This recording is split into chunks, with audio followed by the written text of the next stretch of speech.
अस्सलाम वालेकुम, very good morning to all of you. Welcome to Suno Pakistan. मैं हूं आपका होस्ट अजीम राना और आज आपके लिए मैं दो सरप्राइजेस लेकर आया हूं अपने शो पे। एक तो है मौसम और दूसरा सरप्राइज है हमारी होस्ट आज हमारे साथ मौजूद हैं। बिल्कुल, वैसे तो मैं सरप्राइज वगैरह पे नहीं यकीन रखती क्योंकि इतनी सुबह सुबह जो सरप्राइज मिलते हैं ना वो आंखें बंद करके ही देख रहे होते हैं। लेकिन अजीम ने ये नहीं कहा कि आप अपना तारुफ करवाएं, मैं अपना बिल्कुल नहीं आप अच्छा, लेकिन मैं ये जरूर कहूंगा कि आप किसी तारुफ की मोहताज नहीं है वैसे। मैं भी यही कहने लगी थी अजीम, मैं किसी तारुफ की मोहताज नहीं हूँ, लेकिन अल्हम्दुलिल्लाह। लेकिन जनाब फिर भी मैं अपना तारुफ करवा देती हूँ। मैं हूँ आयशा जुल्फ़िकार और आप सबको गुड मॉर्निंग भी कहूँगी और अस्सलाम वालेकुम भी कहूँगी। तो अजीम वैसे मेरा ख्याल है मजीद हम चिट चैट से पहले आज क्योंकि हफ्ते का पहला दिन है और मंडे ब्लूज बहुत मशहूर हैं यार। ये मुझे मुझे नहीं समझ आती कि मंडे ब्लूज क्यों मशहूर है। कि ब्लू बड़ा अच्छा कलर है यार, लेकिन इसको पता नहीं क्यों इतना नेगेटिव रंग ब्लू कोई रंग दे दिया गया नेगेटिव। ब्लू सिर्फ जो मेल हजरात है ना उनके लिए मखसूस कर दिया यार। मेरा नहीं मैं आपको बात बताऊं, टू बी वेरी फ्रैंक, वैसे कहते हैं कि पिंक जो है वो खवातीन का रंग होता है, लेकिन पता नहीं क्यों यार मुझे पिंक पसंद है। अच्छा, वैसे बारबी का कलर है पिंक यार। अब बारबी का कलर पिंक है और बारबी का आप प्लीज जिक्र ना करें। बारबी का हम लोगों ने इतना जिक्र किया है कि वो अब हमारा जो है ना पिंक हो गया वो ऑलरेडी सब कुछ। तो हम ये चाहते हैं कि पिंक एक बड़ा ही ना खूबसूरत सा नफीस सा रंग, मुझे ऐसा लगता है। तो मैं चाहता हूँ कि मंडे ब्लूज की जगह ना मंडे ब्लैक भी हो सकता है, मंडे ग्रीन भी हो सकता है, मंडे वाइट भी हो सकता है। बिल्कुल। अच्छा, लेकिन मंडे ब्लूज ज्यादा ना उन लोगों को होता है जिनका संडे को ऑफ होता है। अब हम लोग जो हैं, हम न्यूज के लोग हैं, हम लोग का संडे को तो ऑफ होता नहीं, ऑफ ही नहीं होता। सही बात। इसलिए हम लोग को मंडे ब्लूज का नहीं पता। रूटीन में ही आते हैं ना हम लोग, रूटीन में काम करते करते आ रहे होते हैं। लेकिन आयशा आज आपको पता है कि मौसम बड़ा जबरदस्त है। हाँ जी, मौसम बहुत अच्छा। हालांकि जब मैं सुबह आ रही थी मंडे ब्लूज की मेरा ख्याल है सबसे बड़ी निशानी तो मेरे लिए ये थी कि सुबह 6 बजे उठना पड़ा। अच्छा, लेकिन तब मौसम बिल्कुल ऐसा नहीं था। वैसे सबसे ज्यादा जो दिल पे छुरियां चलती है ना दफ्तर आते हुए, अगर मौसम अच्छा हो और आपको काम पर जाना हो, उसी वक्त प्लान आते हैं 100 तरह के ज़हन में और बहाने। लेकिन हमारा काम ऐसा है कि इसमें आप बहाना भी नहीं कर सकते। हम ना सूरज देखते हैं, ना बारिश देखते हैं, ना सर्दी देखनी है हमने जाना है, और ना सुबह देखनी है ना रात देखनी है। सही बात है। हमने हर शिफ्ट में आना है, हर शिफ्ट में आना है। और हर शिफ्ट में हम आते हैं और अपने नाजरीन के लिए अच्छी अच्छी बातें लेकर आते हैं। हरावल दस्ता है ना इस मुल्क का। बिल्कुल जी, हरावल दस्ता है। और मेरा ख्याल है कि अप्रिसिएशन वैसे तो मिलती है हमें, लेकिन थोड़ी ज्यादा मिलनी चाहिए, थोड़ी और अप्रिसिएशन मिलनी चाहिए। आपको जितनी ज्यादा अप्रिसिएशन मिलती है ना, आप उतना ज्यादा खुश होके एनर्जी से काम एनर्जी के साथ। बिल्कुल, क्योंकि जब आप सिर्फ काम में कीड़े निकालेंगे तो फिर आप अच्छा काम भी कर रहे हैं तो मेरा ख्याल है वो अच्छा काम भी रह जाता है। बिल्कुल। और अच्छा काम हम करते हैं रोजाना की बुनियाद पर ही आयशा, अच्छा काम करते हैं। और हम हमारे प्रोग्राम की एक रिवायत है कि हम इस अच्छे काम करते करते लोगों को अच्छी अच्छी बातें भी बताते हैं। बिल्कुल। तो आज की मैं चाहूंगा कि आज अच्छी बात आप हमारे नाज़रीन को बताएं। अच्छी बात आज की वाकई बहुत अच्छी बात है। अच्छा, लेकिन हाँ, कायदे आज़म रहमतुल्लाह का कॉल है जो कि आप लोगों से हम शेयर भी करना चाहते हैं। और प्रोग्राम का आगाज़ तो खैर हम कर चुके हैं, लेकिन इस अच्छी बात से प्रोग्राम का बाकायदा आगाज करते हैं कि कोई भी फैसला लेने से पहले 100 बार सोच लो, लेकिन जब फैसला ले लो तो उस पर डट जाओ। तो अजीम, आप इस पे अमल करते हैं? मैं कोशिश ये करता हूँ। वैसे मेरे पास एक और फिलॉसफी है बड़ी मजे वाली। अच्छा, वो ये है कि वैसे तो ये बात 100% दुरुस्त है कि जी कायदे आज़म ने बिल्कुल दुरुस्त फरमाया कि आप फैसला करने से पहले 100 बार सोच लें और जब फैसला कर लें तो उस पर डट जाएं। तो मैं थोड़ा ये करता हूँ कि अगर मेरे से जाने अनजाने में कोई गलत फैसला हो गया मैं फिर भी डट जाता हूँ उस पर। जब भी डट जाते हैं, फिर भी डट जाओ तो फिर बड़े लोगों की निशानी है। ये ज्यादा बड़े लोग, इसलिए तो अजीम नाम है मेरा, ज्यादा अजीम है ना। बाकी आप तो अपने नाम के मुताबिक ही हैं अजीम। अच्छा चले, मेरा ख्याल है अब थोड़ा सा और प्रोग्राम को भी आगे बढ़ा लेते हैं, कुछ मजीद जो चीजें। आज मेरा तो पहला दिन है तो अजीम प्लीज आप स्टार्ट करें। बिल्कुल जी। और अच्छी बात हमने अपने नाजरीन तक पहुंचाई है। प्रोग्राम आगे बढ़ाते हुए प्रोग्राम हाईलाइट्स हम आप तक पहुंचाते हैं। और अहम खबर जो आज शामिल करेंगे जी, चेयरमैन पीटीआई से मुतल्लिक है, उनको गिरफ्तार कर लिया गया।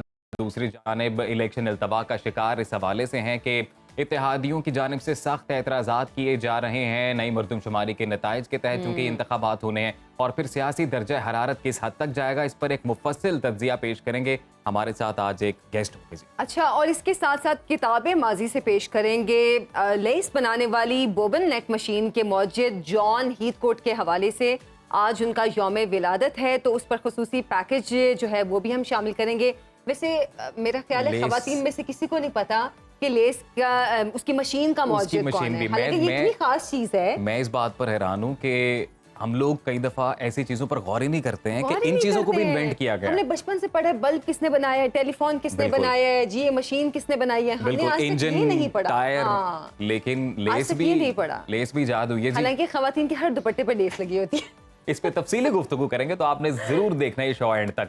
और फिर अब आगे बढ़ते हुए आपको दूसरे ये बताते हैं कि जी दूसरों की जिंदगियां बदलने का गुर ये भी किसी किसी के पास होता है। बिल्कुल। तो प्रोफेशनल स्पीकर के दिन के मौके पर मोटिवेशनल स्पीकर राजा ज़िया बनेंगे सुनो पाकिस्तान के खुसूसी मेहमान।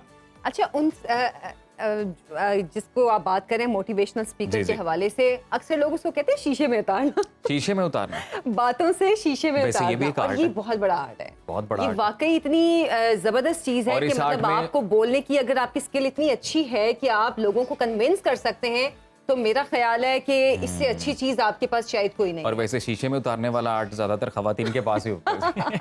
नहीं नहीं नहीं, दुकानदारों के पास होता है, मर्दों के पास ये आर्ट। ये ले लें बाजी, ये ले। बाजी, इससे अच्छी और सस्ती चीज आपको नहीं मिलेगी, आपको नहीं मिलेगी। ये शीशे में उतारने वाला आर्ट है। अच्छा जी, इसके अलावा हम खेल के साथ गुलकारी, पाकिस्तानी क्रिकेटर्स गुलकारी में भी जौहर दिखाने लगे हैं, और हमारे कुछ क्रिकेटर्स ने अभी हालिया दिनों में ही कुछ ऐसे जौहर दिखाए हैं आप सुनेंगे तो आप भी अश अश कर बिल्कुल। और उठेंगे। उनकी वीडियोस भी सोशल मीडिया पर बड़ी वायरल हो रही हैं और हमने देखी भी हैं, लेकिन हाँ, कोई लेकिन टेंशन मैं वाली कह रही हूँ बात अश अश कर आश कर उठेंगे। उठेंगे। जिन्होंने नहीं देखी उनको हम दिखाएंगे जी, दिलचस्प वीडियो है बड़ी। और दूसरा जी के मौसमी फल अंगूर की बाजार में एंट्री हो गई है। अंगूर कितना सेहत बख्श है, माहिर ग़िज़ाइयत ज़ैनब गोंदल अंगूर की इफादियत पर रोशनी डालेंगी। और आपको मिलेगा उनसे लाइव सवाल करने का मौका भी, और मेरा ख्याल है इस प्रोग्राम में लाइव कॉल्स भी अब आती बिल्कुल, हैं, तो बिल्कुल, बिल्कुल। यकीनन लोगों को अंगूर की अफादियत के हवाले से, मेरे भी ज़हन में बहुत से सवाल हैं, मैं भी आप ज़ैनब भी से सवाल पूछूंगी। करेंगे और हाँ, मैं हमारे भी ज़ैनब से देखने वाले पूछूंगी। भी करेंगे। अंगूर के हवाले से बहुत से सवाल मेरे जहन में है, क्योंकि मेरे बेटे को ग्रेप्स बहुत पसंद पसंद है, है। अच्छा। वो जहाँ जाते हैं मामा ग्रेप्स ले लो, ग्रेप्स ले ग्रेप्स। मौसम नहीं भी होगा ग्रेप्स का तो भी कहेगा मामा ग्रेप्स खाने। बेहतरीन, अच्छा, तो फिर जनाब जी, जी। इसके अलावा मुल्तान से बरतानिया तक का सफर, लंदन में पीएचडी की तालीम हासिल करने वाली पहली पाकिस्तानी ख्वाजा सरा और प्राइम मिनिस्टर इनोवेशन अवार्ड याफ्ता सारो इमरान से दिलचस्प गुफ्तगू भी होगी सुनो पाकिस्तान में। कौमी हीरो पुलिस गर्दी का शिकार हुए जी world snooker champion Ahsan Ramzan को हाल ही में पुलिस नारवा सलूक का सामना क्यों करना पड़ा, सुनो पाकिस्तान में आपको सुनाएंगे उन्हीं की कहानी, उन्हीं की जबानी। तो आज जो वर्ल्ड स्नूकर चैंपियन है, यंगेस्ट ये वर्ल्ड स्नूकर चैंपियन है, ये भी आज हमारे मेरा ख्याल है इन्होंने यंगेस्ट वर्ल्ड स्नूकर चैंपियन का अवार्ड जीता था। बिल्कुल। और लेकिन उनके साथ जो हुआ वो हम लोगों ने पिछले सोशल मीडिया पर कुछ दिनों में काफ़ी हद तक देखा भी है। मतलब ये चीज़ ना हमारी सोसाइटी का एक अलमिया है कि हम अपने हीरोज़ को ना रिकग्नाइज नहीं करते हैं, उनको जो एक इज्जत देने वाला बिल्कुल, मुकाम है वो बिल्कुल। हम देते नहीं है। लेकिन और इसीलिए हमने बात भी करेंगे, इसीलिए हमने उन्हें आज बुलाया, मधु किया है। अच्छा आज जी। उन्हीं की जुबानी ये सुनेंगे। और लेकिन दूसरा अपने नाज़रीन को ही बताते हैं कि जी कि मुल्की सियासत में इस वक्त क्या तब्दीलियां रोनुमा हो रही हैं, और मईशत का जो पहिया है वो कैसे घूम रहा है, और खेलों के मैदान में क्या चल रहा है, आलमी मंजरनामे में क्या तब्दीलियां आ रही हैं। इसी से मुतल्लिक एक मुफस्सल रिपोर्ट आप देखें। चेयरमैन पीटीआई की गिरफ्तारी के बाद सियासी मंजरनामे में बड़ी तब्दीली, नई मरदमशुमारी की मंजूरी के बाद इलेक्शन पर ताखीर का खदशा, इत्तेहादियों ने सख्त एतराजात उठा दिए। ट्रेन का अलमनाक हादसा, कराची से रावलपिंडी जाने वाली हजारा एक्सप्रेस नवाब शाह के करीब पटरी से उतर गई। खौफनाक हादसे में 35 से ज्यादा मुसाफिर जाँ बहक, 100 से ज्यादा जख्मी। कराची डाकुओं के लिए महफूज जन्नत बन गया, डकैती की वारदातों में इजाफा, सदर में दिन दिहाड़े 2 करोड़ 20 लाख रुपए लूट लिए गए, डाकू राज के सामने पुलिस बेबस। पाकिस्तान का जिम्मेदाराना रवैया, हुकूमत ने कौमी क्रिकेट टीम को वर्ल्ड कप के लिए भारत जाने की इजाजत दे दी, सिक्योरिटी खदशात बरकरार। भारतीय रियासत हरियाणा में मुस्लिम कुश फसादात के बाद एक और जुल्म, मुसलमानों की इमलाक पर बुलडोजर चला दिए गए, 60 के करीब तामीरात मिसमार। तो खास खबरें तो आपने देख ली, लेकिन अभी बड़ी खबर शामिल करना बाकी है, और बड़ी खबर हम शामिल करेंगे एक ब्रेक के बाद। जी बिल्कुल, और उस पर तज्जिया लेंगे। इम्तियाज गुल साहब हमारे साथ मौजूद हैं, तो आप कहीं मत जाइएगा, आप वापस आएंगे एक ब्रेक के बाद। देखते रहिए सुनो पाकिस्तान।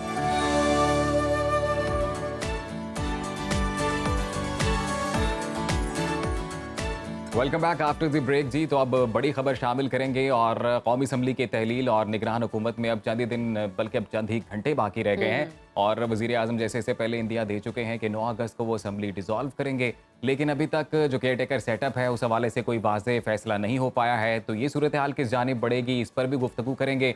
इसके अलावा नई मरदमशुमारी के तहत इंतखाबात कराने का फैसला लिया गया है, ये ऊँट किस करवट बैठेगा, ये भी एक बड़ा सवाल है। और इसके अलावा चेयरमैन तहरीक इंसाफ इमरान खान चूँकि अरेस्ट हुए हैं और वो अरेस्ट हुए हैं तो उनका मुस्तकबिल, सियासी मुस्तकबिल अब क्या होगा, इस हवाले से हम तज्जिया लेंगे। हमारे साथ सीनियर तज्जियाकार इम्तियाज़ गुल साहब मौजूद हैं। सर बहुत बहुत शुक्रिया आपके वक्त का। और पहला सवाल भी आपसे यही है कि अब हुकूमत दिनों की नहीं सिर्फ घंटों की मेहमान है, लेकिन अभी तक निगरान वजीर आजम या निगरान काबीना के हवाले से कोई फैसला नहीं हो सका है। वजह क्या है कि अभी तक फैसला नहीं हो सका, इतना डिले?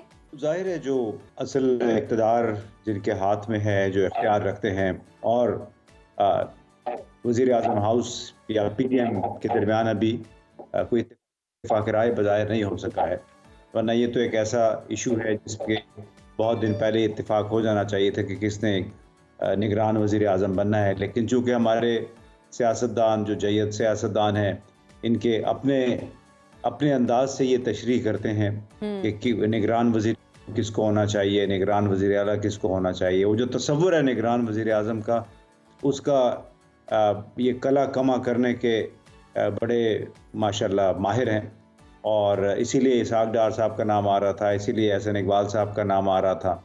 हालांकि निगरान का मतलब है वो आएगा, गैर सियासी होना चाहिए, गैर वाबस्ता होना चाहिए। तो अब पे इत्तेफाक नहीं हो रहा, मुझे तो ये लगता है।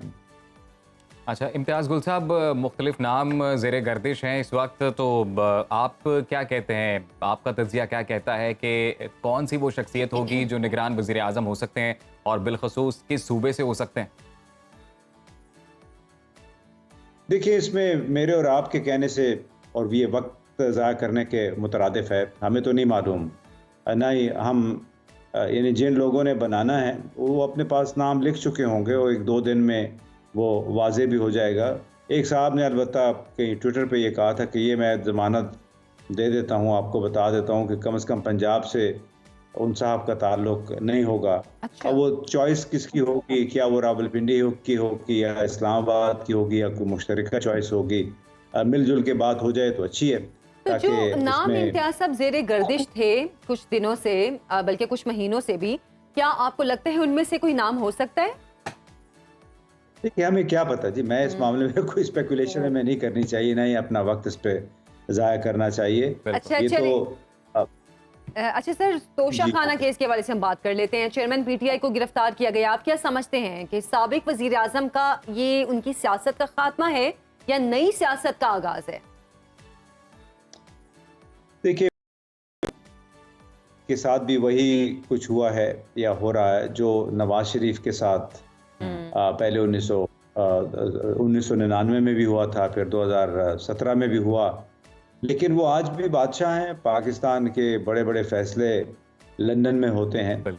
मौजूदा वज़ीर आज़म भी 4 दफ़ा जा चुके हैं उनके पास।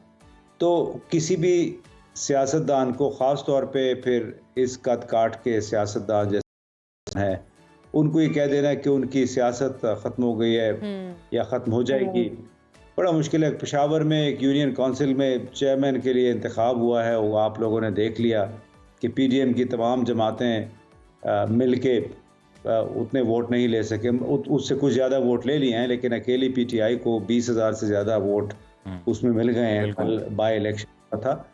तो ये भी एक पैमाना है कि जिसको कहा जाता है कि इन्होंने गुर्बत में इजाफा किया, इन्होंने बर्बादी फैला दी, और ये गरीब इलाका है, पेशावर का पसमानदा इलाका है, लेकिन उसमें आप ये सेंटिमेंट देख लें कि जो आपका वोटों का कितना फ़र्क है। तो और ये मुझे कभी उम्मीद है कि अगर पाकिस्तान भर में करवा लें तो अक्सर जगह पे इलेक्शन इसी तरह से रिजल्ट्स आएंगे। तो ऑर्गेनिकली, कुदरती तौर पे कोई पार्टी जब ख़त्म हो जाती है उनका फिर कोई नाम नहीं लेता, लेकिन ज़बरदस्ती किसी के साथ भी जब की जाएगी और जिस तरह के मौजूदा हालात पैदा किए गए कि मुलाजिम नज़र आता है उसको भी उठा लेते हैं, खातून बच्चे, किसी की कोई परवाह नहीं है। जो कुछ हो रहा है, जो गिरफ्तारी के वक्त भी हुआ, अब कल भी एक केस बना है, इलेक्शन हार गए PDM की जो जमात कैंडिडेट से, और साथ ही मेरा ख्याल है उनके खिलाफ कोई मुकदमा भी बन गया कि जी उन्होंने पुलिस के साथ मामलात में दखल अंदाजी की। ये क्या तरीका है? आपने पाकिस्तान को एक मजाक बना दिया है। खुद बतौर पाकिस्तानी मुझे बहुत अफसोस होता है कि भाई आपने जो करना है करें, लेकिन इस अंदाज में ब्लेटेंटली इस किस्म के मुकदमे ना बनाएं कि जिससे बाकायदा साफ पता चलता है कि इधर कुछ एक वाकया हो गया और साथ ही आपने केस बना दिया। इम्तियाज गुल साहब, वो देयर इज अ सेइंग सर के चिराग सबके बुझेंगे, हवा किसी की नहीं। तो तोशा खाना में सर बाकी जमातों के जो हेड्स ऑफ द पार्टी हैं उनके भी नाम हैं, तो क्या लगता है सर वो भी इस निर्गे में आ सकते हैं? वो तो देखिए जिस पे उफ्ताद आई होती है सिर्फ वही नरगे में आते हैं वक्ती तौर पे। तो इस वक्त तो दूसरों का सितारा कहीं और है, लिहाजा उन्हें कोई डर नहीं होना चाहिए। अलबत्ता जिस अंदाज में हुआ है, जो हल्का फैसला दिया गया है, उसमें बहुत सारे वकला ने अपने आरा का इजहार किया है। बिल्कुल, उसमें इंसाफ के बुनियादी तकाजे पूरे नहीं हुए और ना ही ये कोई इतना बड़ा जुर्म है, अगर तो जुर्म हुआ है जिसके लिए उनको मैक्सिमम यानी ज़्यादा से ज़्यादा सज़ा दे दी गई कि 5 साल के लिए नाअहली, 3 साल के लिए जेल। ये अजीब से एक मजाक वाला फैसला है। इम्तियाज गुल साहब, फैसले में भी क्या आपको लगता है कि उस तरह से अमल दरामद नहीं कराया गया? क्योंकि फैसले में इस्लामाबाद पुलिस के जो आईजी हैं उनको ये कहा गया कि वो गिरफ्तार करें और फिर अडयाला जेल उन्हें मुंतकिल किया जाए, लेकिन हम ये देखते हैं कि पंजाब पुलिस ने गिरफ्तार किया और फिर अडयाला की बजाय अटक जेल मुंतकिल किया। वो देखिए, आप तो ऐसी बातें कर रहे हैं कि जैसे आपको मालूम नहीं है कि यहाँ पे आईजी इस्लामाबाद की, आईजी पंजाब की क्या हैसियत है। जब एक दफ़ा अगर कोई हुक्म आ जाता है तो फिर कोई भी आईजी हो, बल्कि आईजी का जो सीनियर तरीन है, जो होम मिनिस्टर है, वज़ीर दाखिला, उसकी भी कोई हैसियत नहीं है। तो जो कहा गया है वो किया गया है, उसमें हमें इस मामले में परेशान होने की ज़रूरत नहीं है। अच्छा सर, अब जो मौजूदा सिचुएशन है, ख़ासतौर पे पीटीआई की अगर हम बात करें, तो आप शाह महमूद कुरैशी साहब के किरदार को किस तरह देखते हैं? क्योंकि जाहिर सी बात है अब कप्तान की गिरफ्तारी के बाद नायब कप्तान तो वो हैं, पीटीआई की बागडोर तो उनके हाथ में आ गई है। देखिए, अभी मौजूदा हालात में चाहे शाह महमूद कुरैशी हो, चाहे परवेज़ इलाही हो, वो सब मानी नहीं रखते, इसलिए कि पूरा निज़ाम एक जमात के ख़िलाफ़ है। तो उसमें हर कदम पे रोड़े अटकाए जा रहे हैं, हर कदम पे मुश्किलात पैदा की जा रही हैं, केसेस बनाए जा रहे हैं। तो उसमें मौजूदा हालात में कोई भी इस पार्टी के साथ इस तरह से वाबस्ता नहीं रहना चाहेगा। शाह महमूद कुरैशी साहब बड़े काबिल हैं, अभी तक डटे हुए हैं, परवेज़ इलाही साहब भी। लेकिन क्या वो पार्टी को उस अंदाज में चला सकते हैं जिस अंदाज में एक आज़ाद माहौल में पार्टियां चलती हैं? बड़ा मुश्किल है। उनको भी पता है कि मामलात सूरत हवा उनके खिलाफ चल रही है, तो मुखालिफ हवा में सिर्फ ये कि इंतज़ार वो कर सकते हैं कि हवा जो है वो ज़रा थम जाए, उसके बाद ही वो करेंगे। लेकिन हवा के अगेंस्ट जाना जो है मौजूदा हालात में बहुत मुश्किल मालूम होता है। इम्तियाज गुल साहब, आप ये काउंसिल ऑफ कॉमन इंटरेस्ट का सर इजलास हुआ था, उसके फैसले को आप किस नज़र से देखते हैं कि नई मरदमशुमारी के नताइज की वहाँ मंजूरी दी गई? हम तो देखते हैं सर, एक जाने पीपल्स पार्टी ने ये नुक्ता उठाया था कि नए नताइज के हवाले से कि वो इंतखाबात को डिले कर सकते हैं, तो लिहाजा उस पर अमल दरामद नहीं होना चाहिए। और फिर काउंसिल ऑफ कॉमन इंटरेस्ट में जब वो रजिस्ट कर सकते थे इस फैसले को, वहाँ पर कोई रजिस्ट नहीं किया गया क्योंकि ये फिक्स मैच था। इसमें ये एक नूरा कुश्ती थी लोगों को दिखाने के लिए कि हम तो बड़ा उसूली मौक़िफ़ रखते हैं। अगर ऐसी बात थी तो वो हुकूमत से अलहदा हो सकते थे, 4 दिन पहले अलहदा हो सकते थे, हुकूमत गिर जाती। तो इसमें इन लोगों ने हमें ट्रक की बत्ती के पीछे लगाया हुआ है। सारी एक फिक्स मैच है, नूरा कुश्ती है, अपने अपने मफादात हैं। उनको पता है पीपल्स पार्टी को कि सिंध में वो फिर उनको हुकूमत मिल जाएगी। उन्होंने इस अंदाज से सिस्टम वहाँ पे बनाया हुआ है, तो इसलिए उनको कोई फिक्र नहीं है। पंजाब में उन्हें मालूम है कि वो उनका कोई असर व नफूस पैदा नहीं हो सका है, पहले ही उनकी हालत बड़ी ख़राब है। लिहाजा they are concern only about Sindh. Sindh उनको हर हालत में मिल जाएगा। बाकी यहाँ क्या होता है उसके लिए उसी अंदाज में आप रेलेवेंट रह सकते हैं जिस अंदाज में काउंसिल ऑफ कॉमन इंटरेस्ट में इन सब ने मिल मिला के एक फ़ैसला कर लिया है।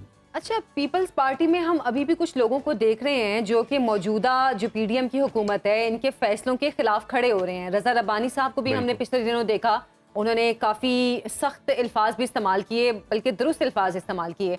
आपके ख्याल में अब जो इलेक्शन मुलतवी होने की बातें हो रही हैं, इसका फ़ायदा किसको हो सकता है, और क्या वाकई लग रहा है कि 3 माह की बजाय ये 5, 6 या 7 माह पे डिले हो सकते हैं इलेक्शन? देखिए, जो बिसात बिछाई गई है उससे तो बड़ा वाज़ेह था। इलेक्शन कमीशन या मरदमशुमारी, ये तो सारे बहाने हैं, टेक्निकलिटीज़ हैं। उसकी वजह से उन्होंने अपने लिए कुछ मज़ीद वक्त अभी हासिल कर लिया है। उसे फरवरी मार्च में अब कहीं शायद इलेक्शन होंगे। तो मंसूबा यही था कि अगले साल तक इलेक्शन को ले जाएं। उनका शायद ये ख्याल हो कि इमरान खान के हक़ में या इनके हक़ में फ़िज़ा हमवार हो जाएगी। वो अभी देखा जाएगा। जो मौजूदा सूरत हाल है, मौजूदा पॉलिसी इख्तियार की गई है, इसके तहत ही अगर इंतखाबात होने तो वो तो इनको कल करा देने चाहिए। क्योंकि वोट जो दूसरी जमात है, पीटीआई के लोगों ने तो वोट डालना नहीं है। बिल्कुल। पीटीआई के कैंडिडेट्स को इजाज़त मिलनी नहीं है। मुख्तलिफ हीलों हवालों से उनको रोकने की कोशिश की जाएगी, जो इस अब तक के जो आसार लग रहे हैं। यानी कोई ऐसा पीटीआई का लीडर नहीं है जिसके खिलाफ कई मुकदमे नहीं हैं। उनको तो उसमें फंसाया हुआ है। तो पीटीआई तो इलेक्शन में हिस्सा लेने के काबिल ही नहीं है, तो लिहाजा उनसे डर क्या है? आप 2 महीने के बाद इलेक्शन करवा दें। ठीक है जी, बहुत शुक्रिया आपका इम्तियाज़ गुल, आप हमारे साथ मौजूद रहे सर, और आपने जो भी ओवरऑल पॉलिटिकल सिचुएशन है उससे मुतल्लिक आपने अपना इन डिटेल तज्ज़िया पेश किया। और उनकी जानिब से भी ये कहा गया है कि जी ये इंतखाबात का ऊँट किस करवट बैठेगा कुछ पता नहीं है, करवट बैठेगा ये भी पता नहीं है। सबको इस चीज़ का इंतजार है कि अभी क्या फैसला होगा। अभी एक ब्रेक ले लेते हैं, ब्रेक के बाद कुछ मजीद टॉपिक्स के हवाले से भी हम बात करेंगे। हमारे साथ रहिए, देखते रहिए सुनो पाकिस्तान।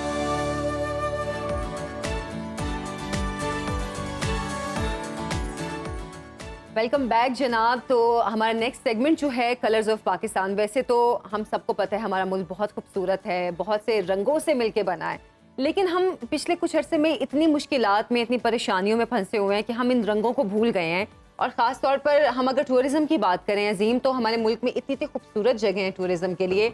मतलब अब नॉर्दर्न एरिया को छोड़ें, अगर आप अपने आसपास भी देखें तो रिलीजियस टूरिज्म जो है वो पाकिस्तान में बेहतरीन है। हम लोग तकरीबन रोजाना की बुनियाद पर कोई ऐसी जगह ढूंढ के लाते हैं अपने देखने वालों के लिए। जी जी बिल्कुल, मुझे अंदाजा हो गया। और हम उन सबको मोटिवेट भी करते हैं कि यार आप प्लीज जाएं, इन जगहों पे जाएं, और नेक्स्ट जो आप वेकेशन प्लान करते हैं, नेक्स्ट जो ट्रिप प्लान करते हैं, तो हमारी कोशिश ये होती है कि हम आपको ऐसी जगह दिखाएं कि जहां पर आप विद फैमिली जाकर खूब इंजॉय करें। और बिल्कुल आज भी हम जिन शख्सियत के हवाले से आपको दिखाएंगे, मुल्तान की रूहानी शख्सियतें, हज़रत शाह रुकन आलम रहमतुल्लाह अलैह, उनके बारे में हम बात करेंगे। उनका शुमार उन बुजुर्गान दीन में होता है जिन्होंने अपनी तमाम ज़िंदगी दीन इस्लाम की नशर व अशात और मखलूक खुदा की खिदमत के लिए वक्फ कर दी। और बरसगीर पाक व हिंद में जहाँ हम बैठे हुए हैं, यहाँ पर हज़रत शाह रुकन आलम ने ऐसे रूहानी और इल्मी कारहाय नुमाया अंजाम दिए जो रहती दुनिया तक कायम रहेंगे। और वैसे मुल्तान शहर ऑलरेडी बड़ा फेमस है, हाँ, औलिया अल्लाह की सरजमीन कहा जाता है वहाँ पर, और भी कई बड़ी शख्सियात हैं जिनके मज़ारात मौजूद हैं। तो इसी हवाले से हमने एक खुसूसी रिपोर्ट तैयार की है, आप वो देखें।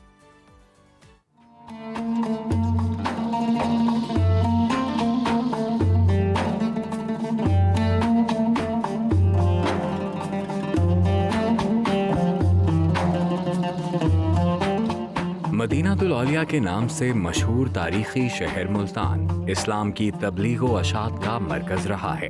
यहाँ की रूहानी शख्सियत हजरत शाह रुकन आलम रहमतुल्लाह अलैह का शुमार उन बुजुर्गाने दीन में होता है जिन्होंने तमाम जिंदगी दीन इस्लाम और मखलूक खुदा की खिदमत के लिए वक्फ की।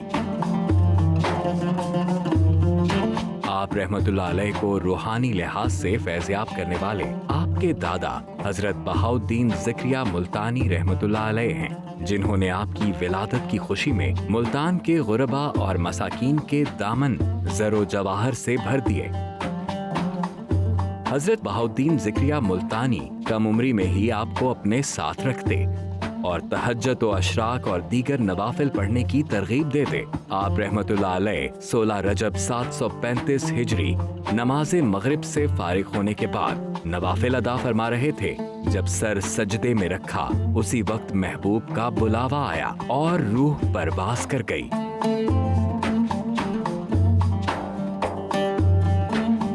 हजरत शाह रुकन आलम रहमतुल्लाह अलैह ने जिंदगी में जहां इल्मो अमल और सीरतो किरदार के मुजस्सिम पैकर बनकर लोगों को दायरा इस्लाम में दाखिल करके बर्रे सगीर में इस्लाम की हकानियत का बोल बाला किया, वहां विसाल के बाद उनका मज़ार भी दुनिया भर में मुल्तान की पहचान बना, जिसकी तारीखी और तामीरी खुसूसियात के बायस मुल्तान को कदीम अजमत का निशान कहा जाता है। इस्लामी फन तामीर का हसीन शाहकार मजार का गुंबद एशिया का दूसरा सबसे बड़ा गुंबद है, जो अपनी खूबसूरती के बायस ज़ायरीन की निगाहों का मरकज है। तो ये बड़ी खूबसूरत रिपोर्ट तैयार कीजिए, हमारी प्रोडक्शन टीम ने बड़ी मेहनत करते हैं वो, और बड़े ही कमाल किस्म के मनाजिर जो कैमरे ने कैप्चर किए हैं, और मुल्तान की जो एसेंस है, जो रूह है शहर मुल्तान की, और बिलखसूस शाहरुख आलम रहमतुल्लाह अलैह के दरबार से मुतल्लिक, वो हमने अपने नाजरीन तक पहुंचाई है। वैसे आयशा, मेरा एक दो दफ़ा इत्तफाक हुआ इन दरबारों में जाने का, मतलब नॉट एग्जैक्टली दिस प्लेस, लेकिन एक दो और जगहों पे मैं गया।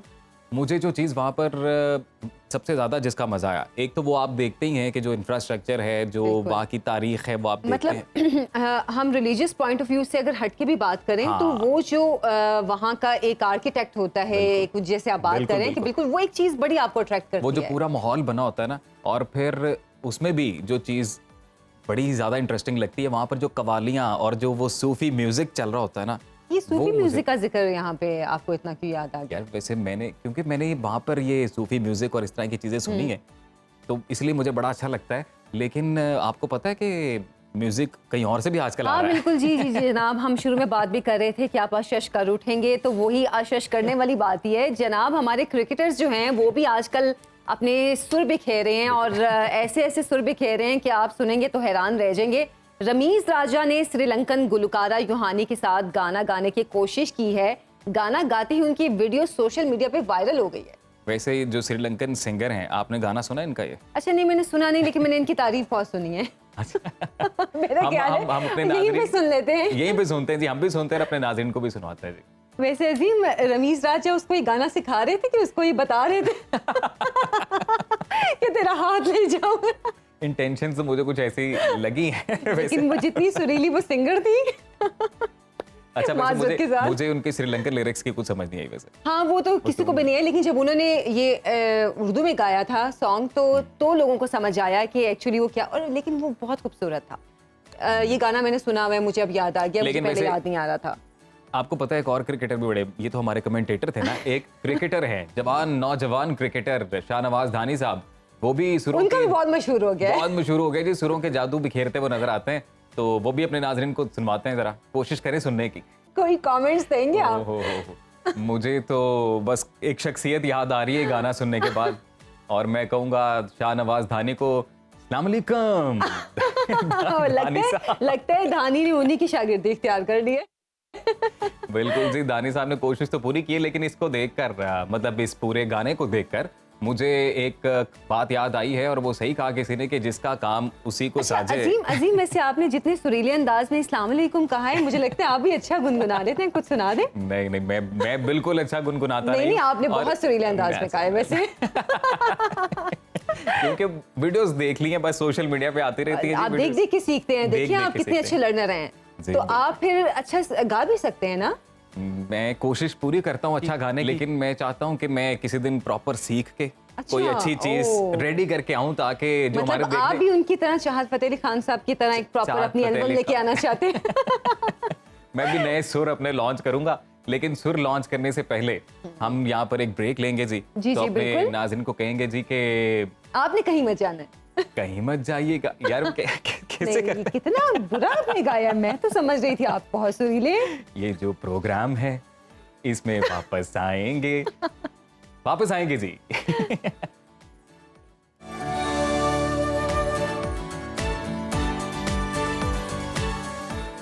Welcome back after the break जी, वापस आ चुके हैं हम, और आज के दिन की अहमियत की मुनासिबत से हम आपको बताएंगे कि आज एक ऐसे मौजद की सालगिरह है कि जिनको यकीनन ख़वातीन हाथ उठा उठा कर दुआएं देती होंगी, बिकॉज इन्होंने एक मशीन बनाई। अब तो दुआएं देने वाली शख्सियत भी पता चल गई है। इन्होंने एक मशीन बनाई जी, बोबिन नेट मशीन इस मशीन का नाम है, और ये मशीन क्या काम करती है इसके लिए आप ये रिपोर्ट देखें। बोबिन नेट मशीन के मौजद जॉन हेथकोट 7 अगस्त 1783 को डफील्ड डर्बीशायर में पैदा हुए। बाप की वफात के बाद कारोबार शुरू किया, मगर शादी के बाद कारोबार छोड़कर अपनी तवज्जो फीते बनाने वाली नई मशीन की तहकीक पर मरकूज कर ली, और 1804 में वो इसे बनाने में कामयाब हो गए। 4 साल बाद 1808 में हेथकोट ने अपनी बोबिन नेट मशीन को पेटेंट करा लिया और 1809 में पॉइंट नेटलेस बनाने वाले चार्ल्स लेसी के साथ शराकतदारी कर ली। हेथकोट की मशीनों में से एक जो 1809 में पेटेंट की गई और उस वक्त की सबसे महंगी और पेचीदा टेक्सटाइल मशीन थी। हेथकोट और उसके साथी चार्ल्स लेसी ने उससे फायदा उठाने के लिए लॉफ्ब्रो में एक मिल बनाई जिसने इंतहाई कामयाबी से अपनी मनाजिल तय करना शुरू की। मगर कारोबारी मुखालिफिन ने 1816 में मिल पर हमला करके 55 लैस फ्रेमों को तबाह कर दिया। बाद में उन्होंने टाइवर्टन में एक मिल में नई और बहुत बेहतर मशीनें लगाईं और नई से नई इजादात की। उन्होंने अपना आखिरी पेटेंट 1843 में हासिल करने के बाद रिटायरमेंट ले ली और अपना बिजनेस बेटे के हवाले कर दिया,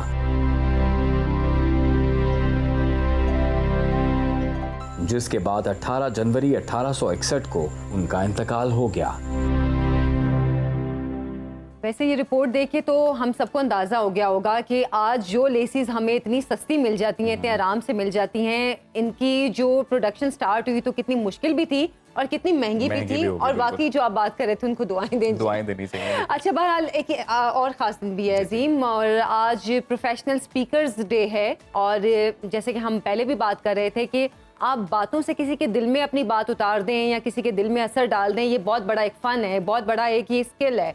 और ये वो लोग होते हैं जो अपने अल्फाज के ज़रिए दूसरों की ज़िंदगियां बदलते हैं। जब कभी हम किसी मोटिवेशनल स्पीकर को सुनते हैं तो हम अपने अंदर एक बहुत बड़ी तब्दीली महसूस करते हैं। बिल्कुल। वैसे आप प्रॉपर किसी मोटिवेशनल स्पीकर को फॉलो करती हैं? सुना कभी आपने किसी को? हाँ, मैंने वैसे इंस्टाग्राम पे कुछ लोगों को फॉलो किया हुआ है, मैं उनकी सुनती भी हूँ बातें, और बड़ी ज़बरदस्त बातें हैं। ख़ास तौर पर रिलीजियस जो कुछ उनके होती हैं, बिल्कुल वीडियोज़ होती हैं, वो मैं सुनती हूँ। तो आयशा, आज हम अपने नाजरीन को एक मोटिवेशनल स्पीकर से मिलवाएंगे भी, उनसे गुफ्तगू भी करेंगे, लेकिन उससे पहले हमने इस दिन की मुनासिबत से एक पैकेज तैयार किया, एक रिपोर्ट है, पहले आप वो देखें।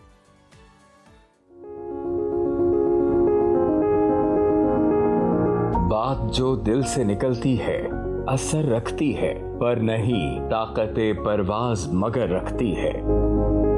आज दुनिया भर में प्रोफेशनल स्पीकर डे मनाया जा रहा है,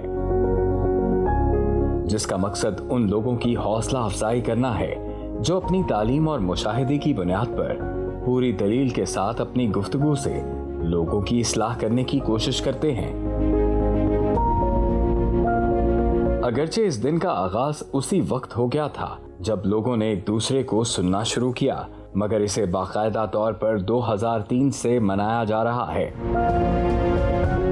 प्रोफेशनल स्पीकर्स दरअसल लोगों को पुरअसर और दिल लुभाने वाली बातों से हर चीज का मुस्बत पहलू दिखाकर उससे इस्तेफादा करने का गुर सिखाते हैं। अगरचे इनमें से कुछ मुकर्रर अपने जोरे खिताबत और चंद कामयाब लोगों के वाकयात सुनाकर वक्ती तौर पर सुनने वालों को मुतासिर कर लेते हैं, मगर दूर रस असर उन्हीं स्पीकर्स का होता है जो किरदार में भी अपनी मिसाल आप होते हैं, क्योंकि आला किरदार हर्फ को हुर्मत अता करता है। किरदार की खुशबू बादे नसीम की मानंद फैलती है और सामीन के जिस्म को ही नहीं रूह को भी मुअत्तर कर देती है।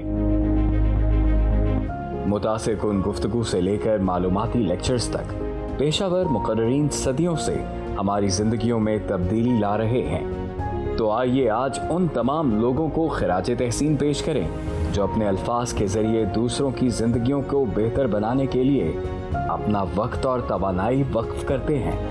तो जी, इसी मौजू पर गुफ्तगू करने के लिए हमारे साथ राजा ज़ियाउल हक साहब मौजूद हैं, जो कि मोटिवेशनल स्पीकर हैं, लाइफ कोच हैं और रूहानी कार्डियोलॉजिस्ट भी हैं। इसके अलावा हमने अक्सर इन्हें इस्लामी और रूहानी पहलुओं पर भी गुफ्तगू करते हुए देखा है। Welcome to Suno Pakistan. राजा ज़ियाउल हक साहब, कैसे हैं सर आप? ठीक ठाक हैं? अल्लाह का शुक्र जी, अल्हम्दुलिल्लाह। बहुत बहुत शुक्रिया, आपने आज इनवाइट किया यहाँ पे। जी बिल्कुल sir, welcome to Suno Pakistan. आज सर प्रोफेशनल स्पीकर्स डे के हवाले से हम खिराज अकीदत पेश कर रहे हैं तमाम प्रोफेशनल स्पीकर्स को, तो आपका ताल्लुक भी इसी फील्ड से है, क्या कहेंगे सर आप? जी, सबसे पहले तो ये बात कि जो अल्फाज की ताकत है उसको समझना बहुत ज़रूरी है। आपके ज़ुबान से जो अल्फाज अदा होते हैं वो चाहे तो किसी इंसान को बहुत ऊपर उठा लें और चाहे तो किसी बंदे को बिल्कुल डीमोटिवेट कर दें, उसको बिल्कुल मायूस कर दें पूरी ज़िंदगी से। सो ये बहुत अहम है कि हमारे जो भी अल्फाज हम अदा करते हैं वो आखिर किस जगह पे हम लोग उनको अदा करते हैं, कैसे अदा करते हैं, किसके सामने अदा करते हैं। तो हमारे ऊपर तो एक मुसलमान होने के नाते एक बड़ी एथिकल और मॉरल रिस्पॉन्सिबिलिटी भी है कि कभी भी अपनी अल्फाज से किसी को दुख ना हो, बल्कि लोगों को सपोर्ट करना, लोगों को मोटिवेट करना, लोगों को पॉजिटिव चीज़ों की तरफ गाइड करना, ये बहुत ही बड़ा सदका जारी हो सकता है हमारी तरफ से। अच्छा राजा साहब, मोटिवेशनल स्पीकर बनने के लिए क्या कोई ट्रेनिंग लेने की ज़रूरत होती है, या ये स्किल जो है गॉड गिफ्टेड होती है, आप में ये खसूसियत होती है, इसको बस पॉलिश करने की ज़रूरत होती है?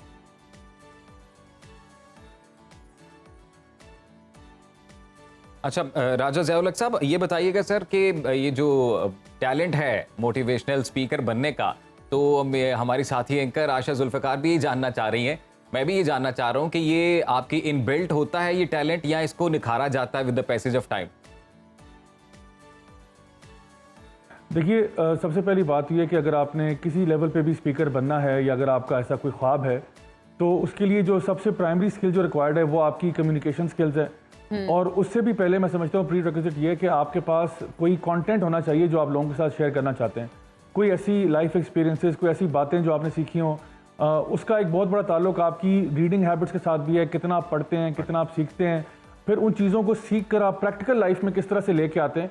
बिकॉज वही किताब हो सकता है जो आपने पढ़ी है वो 1000 लोगों ने और पढ़ी होगी, या जो एक्सपीरियंसेस आपके होंगे उसी से मिलते जुलते और लोगों के भी एक्सपीरियंसेस होंगे, लेकिन आपके पास जो एक एक्स्ट्रा स्किल सेट होना चाहिए वो ये कि उन चीज़ों में से लेसन्स एक्सट्रैक्ट करना और उनको अच्छे तरीके से थ्रू स्टोरी टेलिंग या किसी और मीडियम के थ्रू लोगों तक पहुंचाना, ताकि वो उससे कुछ लेसन सीख सकें।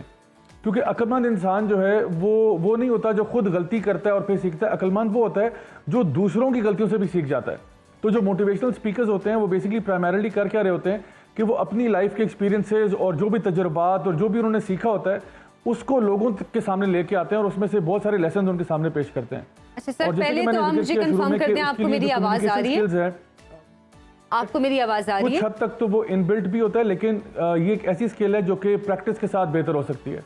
जी बिल्कुल, यकीनन ये स्किल ऐसा है कि प्रैक्टिस के साथ ये इम्प्रूव हो सकता है। ये बताइएगा, वैसे कुछ तकनीकी वजूहात की बिना पर मेरी साथी एंकर की आवाज़ नहीं जा पा रही, लेकिन मैं आपकी तर्जुमानी करता हूँ, मैं आपका सवाल पूछता हूँ, और वो ये कि सर हम लोगों ने ये देखा है कि आजकल सोशल मीडिया पर बेतहाशा आपको प्रोफेशनल स्पीकर्स और इस तरह से मिलते हैं, तो ये कहिएगा कि जो हमारे इर्द गिर्द इन्वायरमेंट है, बिलखसूस पाकिस्तान के जिस तरह से हालात हैं, थोड़ी सी डिप्रेसिंग सिचुएशन है, तो कितनी ज़रूरत है इन मोटिवेशनल स्पीकर्स की आज के इस दौर में?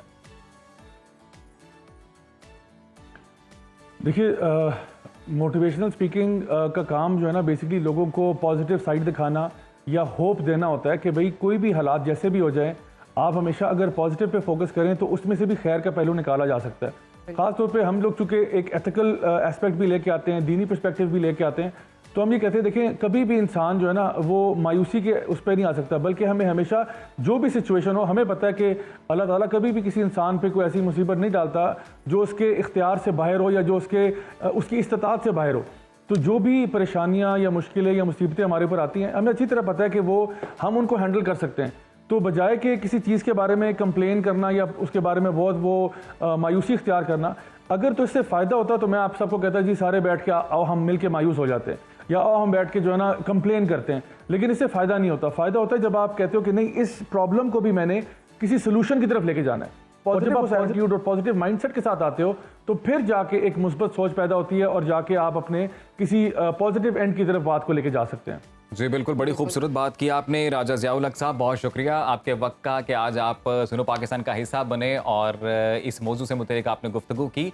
यहाँ पर शामिल करेंगे हम एक ब्रेक, और आशा ब्रेक के बाद वापस आएंगे। ब्रेक के बाद वापस आएंगे, कुछ और अहम टॉपिक्स के हवाले से हम बात करेंगे, कहीं मत जाइए।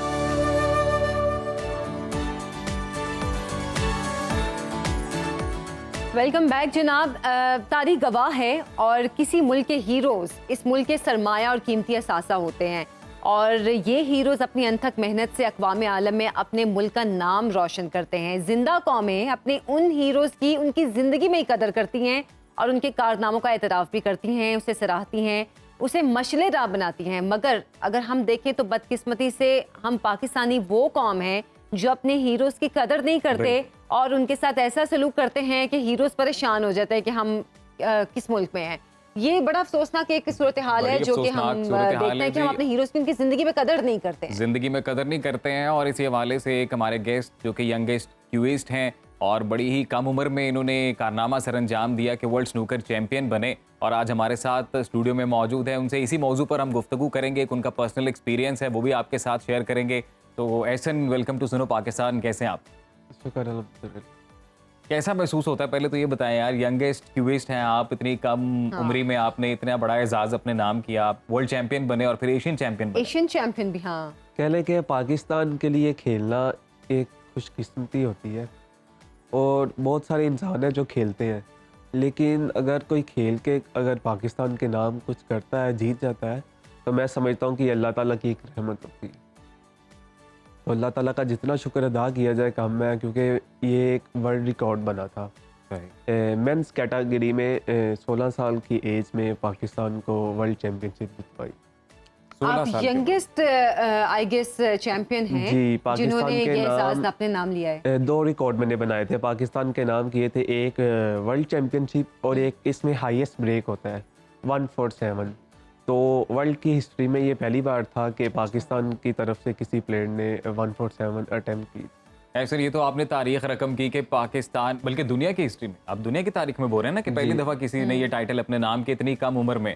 तो आप ये बताएं कि जब ये एजाज़ आपने हासिल किया और अब आप पाकिस्तान में हैं, पाकिस्तान के लिए यकीनन आपने ये खेला और ये एजाज़ हासिल किया, तो अब ये बताएं कि इन रिटर्न आपके साथ जो हुआ वो हम चाहते हैं कि आप अपने नाज़रीन को बताएं कि क्या हुआ वो वाक़या।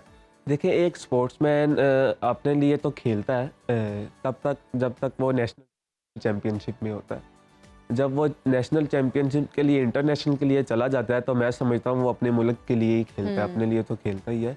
तो कोई भी गेम है, गेम को इज़्ज़त मिलनी चाहिए, स्पोर्ट्समैन की इज़्ज़त होनी चाहिए। बिल्कुल। ये ना कि सिर्फ क्रिकेट के अलावा और भी गेम की तरफ गवर्नमेंट को ध्यान देना चाहिए। तो मैं एक क्लब में प्रैक्टिस कर रहा था, मेरी एकेडमी है। देखें, अगर आपने किसी चीज़ से हमें नहीं नवाजा गया, कोई ऐसी सहूलत नहीं देगी कि जिससे हमारा फ्यूचर सेफ हो जाए वर्ल्ड चैंपियन बनने के बाद। अगर अपने ऑन पे मैंने एक एकेडमी है, वहाँ पे मैं प्रैक्टिस करता था, तो वो कोई न्यू एकेडमी नहीं थी, काफ़ी साल से वहाँ पर है। तो वहाँ पर मैं प्रैक्टिस कर रहा था, तो पुलिस आई और उन्होंने कहा कि 5 मिनट से पहले क्लब बंद कर दें। तो मैंने कहा आज से पहले तो ये कभी नहीं हुआ। तो उन्होंने काफ़ी मतलब बदतमीज़ी वगैरह की और जो मुझे मुनासिब नहीं लगी, और मैंने उन्हें ये बोला कि मुझे हल बताएं इसका क्या हो सकता है। नहीं, लेकिन जब ये आपके साथ वाक़या हुआ, जब पुलिस वाले वहाँ पहुँचे, तो आपने बताया कि आप यंगेस्ट चैंपियन हैं?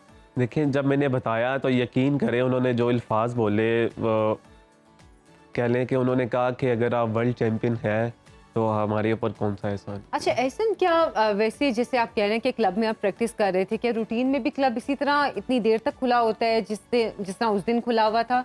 बिल्कुल ऐसे है, क्योंकि देखें वो एकेडमी वहाँ से 6 से 7 साल हो गए हैं वहाँ उसी जगह पर। तो जितने भी मुझे भी तकरीबन मैं 7 साल की एज से स्नूकर खेल रहा हूँ, तो मैंने कभी भी नहीं देखा कि कोई भी कह दे कि 10 बजे स्नूकर एकेडमी बंद होनी चाहिए। अच्छा। तो ऐसा कभी भी नहीं हुआ। तो उन्होंने आके कहा कि जी SHO साहब का हुक्म है, क्लब बंद कर दिया जाए।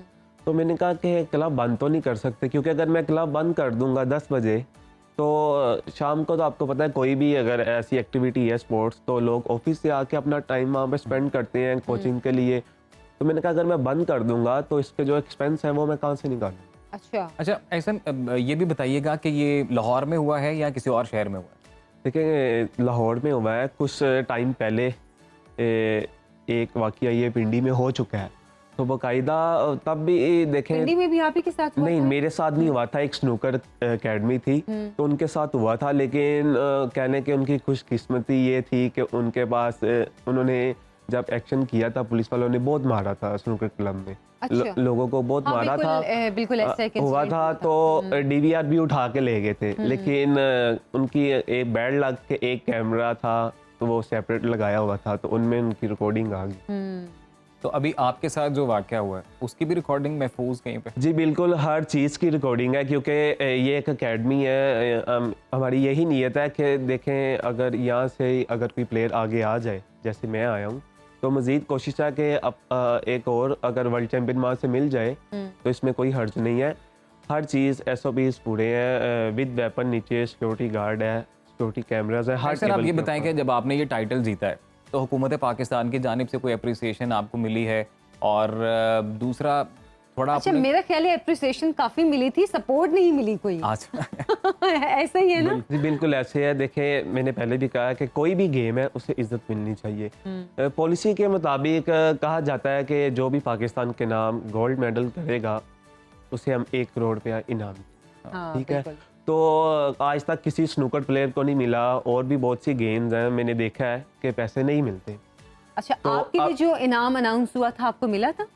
मैं बताता हूँ कि अभी देखे ना, अभी रिसेंट एक मेरे भाइयों जैसा ही है, स्कोश में हाँ जी बिल्कुल, स्क्वॉश में उन्होंने जूनियर वर्ल्ड चैंपियनशिप उसने अपने 36 नाम साल की। बाद पाकिस्तान का रिकॉर्ड फिर से जी, बनाया। मैं ये नहीं कि मैं अपने लिए बात कर रहा हूँ, मैं सबके लिए बात कर रहा हूँ कि दूसरी भी गेम्स है तो हर प्लेयर यही देखता है कि चले मैंने पाकिस्तान के लिए कुछ किया है, तो कम से कम एक डिसाइड होना चाहिए कि कोई भी प्लेयर है उसके साथ हमने ये करना है।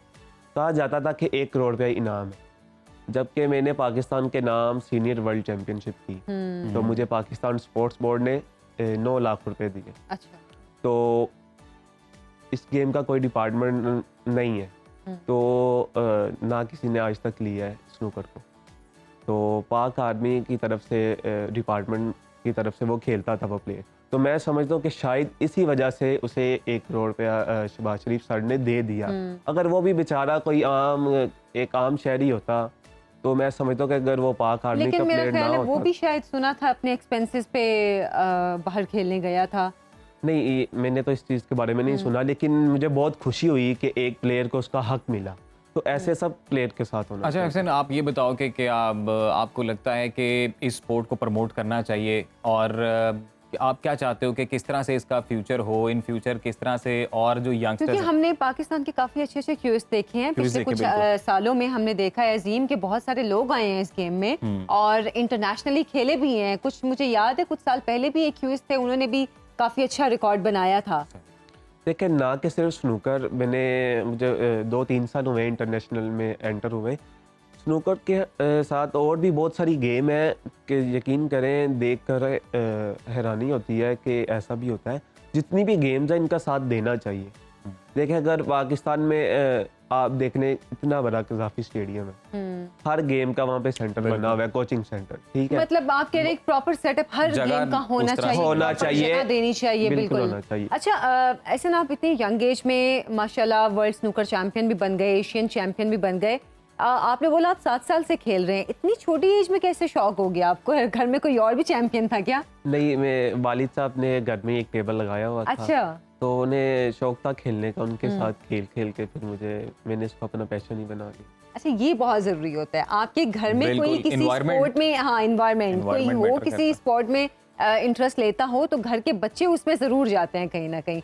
तो अभी आगे क्या प्लान्स हैं?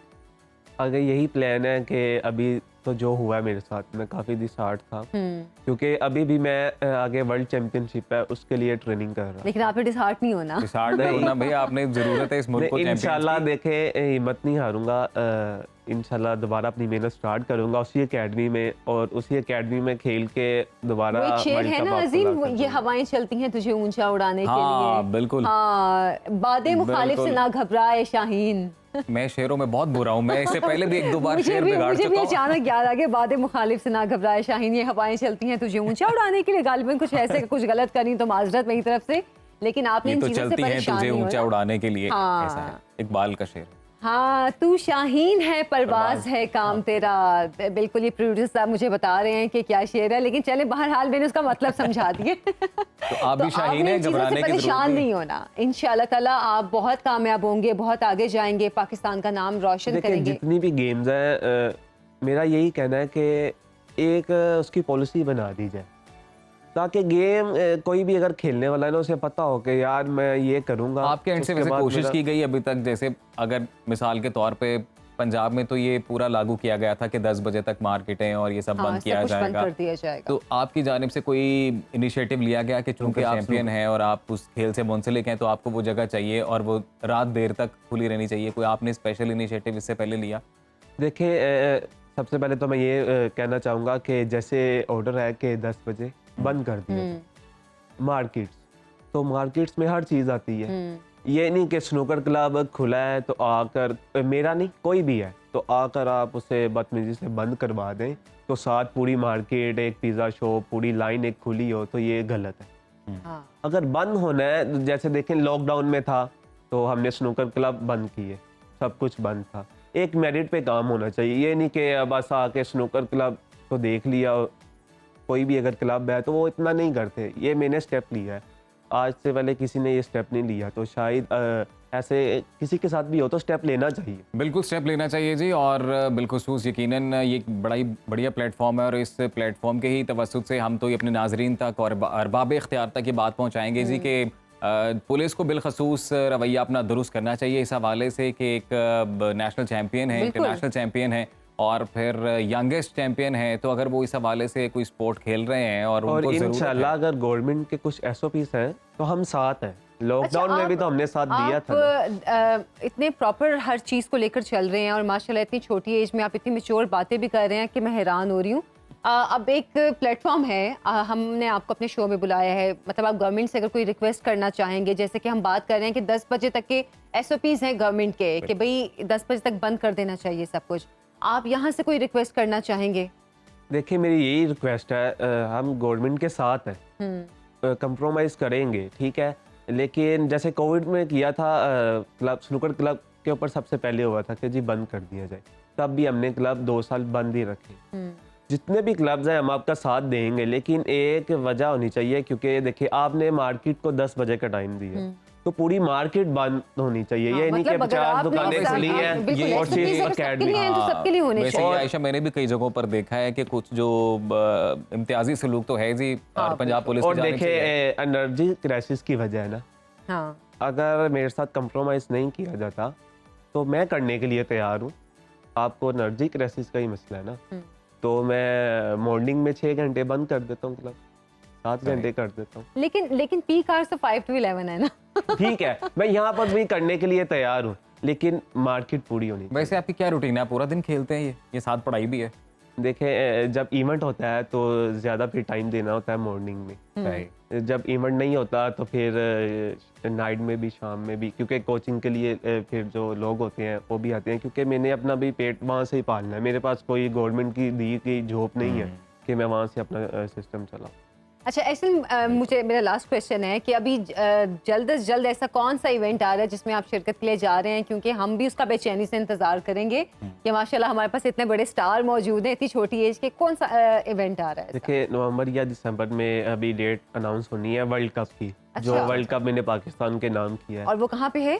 वो कतर, कतर में। और पहले भी जबरदस्त है। कतर में जीता था, तो इंशाल्लाह वेन्यू भी वही है। अच्छा तो पूरी कोशिश है कि फिर पाकिस्तान के कोई नाम। मैसेज जल्दी से दे दें इंशाल्लाह जी, हमारी। आप जीतेंगे, मैसेज हमारे यही साथ है कि जितनी भी गेम्स है इनको इनका हक मिलना चाहिए। बिल्कुल जी, सबको उनका हक मिलना चाहिए। और हमारे जो यंगेस्ट चैंपियन हमारे साथ मौजूद हैं, इसी तरह से और भी बड़ा टैलेंट हमारे मुल्क में मौजूद है, बस उन्हें साजगार माहौल की ज़रूरत है और उनके उस टैलेंट को अप्रिशिएट करने की ज़रूरत है। तो तमाम अरबाब इख्तियार से भी यही गुजारिश है कि इन नौजवानों को मौके फराहम किए जाएँ, इनकी हौसला अफजाई करें, और ताकि ये टैलेंट फले फूले और मुल्क का नाम ही बिलाखिर रोशन होगा जी। एहसन बहुत शुक्रिया, आप हमारे प्रोग्राम का आज हिस्सा बने। तो आयशा यहाँ बिल्कुल, अभी एक पे ब्रेक ले लेते हैं, ब्रेक से वापस आएंगे। आपने कहीं नहीं जाना, देखते रहिए सुनो सुनो पाकिस्तान। पाकिस्तान।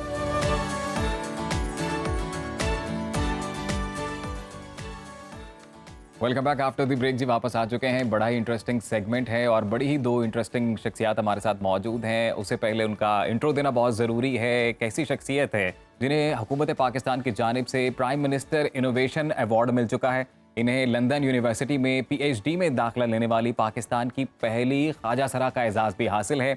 तो जी बात हम ये कर रहे हैं कि मुल्तान से ताल्लुक़ रखने वाली ट्रांसजेंडर एक्टिविस्ट सारो इमरान हमारे साथ सेट पर मौजूद हैं।